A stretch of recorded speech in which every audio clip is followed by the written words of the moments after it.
Happy Thanksgiving, everybody. I'm Juan Pablo Guardian Camargo. And I'm Rachel Dorada. Welcome to another edition of Inside the Hashes Throwback Thursday, where we take you back to where some of your favorite players started and catch you up on where they are now. On today's episode, we're throwing it back with Buffalo Bills tight end Dawson Knox. In high school, Knox was more a ball slinger than catcher, having been the starting quarterback for his Brentwood Academy Eagles down in Tennessee. After suffering a season-ending ankle injury in the first game of his senior year in 2014, Knox's college offers started dwindling. Trusting that he was still good enough to play Power 5 college ball, Knox ultimately turned down his remaining offers, electing to instead walk on at Ole Miss as a fullback. Knox then converted to tight end after joining in 2015, believing he could become a major cog in a stacked Rebels offense that featured NFL-caliber talent at the wide receiver position, like DK Metcalf, A.J. Brown, and Van Jefferson. It wasn't until 2017 that Knox started garnering national attention as a backup tight end, averaging 13.4 yards per catch in 8 games played. He won the Burlsworth Trophy for his efforts, an award given to the best FBS walk-on player of that season. Inside the Hashes had the chance to interview Knox back in 2018 ahead of what would be his final season at Ole Miss. Knox talked about how he had some big shoes to fill as the first-time starter for the Rebels, especially with so much pass-catching talent surrounding him. You were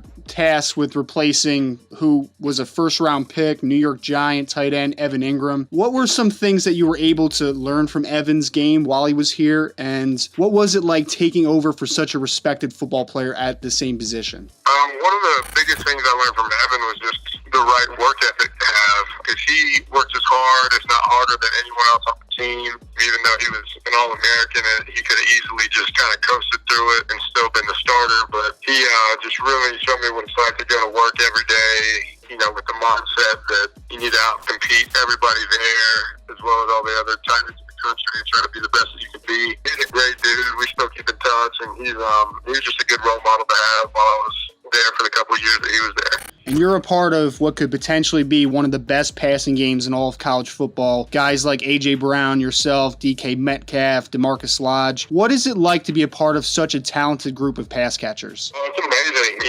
Everybody pushes everybody every single day to be better, and everybody's trying to get extra work whenever they can. I think every single one of those guys is going to end up playing in the league somewhere. They have a championship mentality every single day, which is awesome because it makes the whole team better. On the field, it's great for me because those guys are going to be double covered a lot, so that kind of leaves me open. So it's definitely nice to have those guys around me for many reasons. In 4 years with Ole Miss, Knox racked up 605 total receiving yards, averaging 15.5 yards per catch, but he never scored a single touchdown for the Rebels. Following the season, Knox decided to forego his senior year and declared for the 2019 NFL Draft. At the 2019 NFL Combine, Knox had stiff competition at the tight end's position, going up against future first-round picks Noah Fant and T.J. Hawkinson and future second-round pick Irv Smith Jr. He put up average numbers in Indy, racking up 16 reps on the bench press and running a 7-12 on the 3-cone drill. At his pro day, however, Knox's draft stock shot up, running an official 4.59 on his 40-yard dash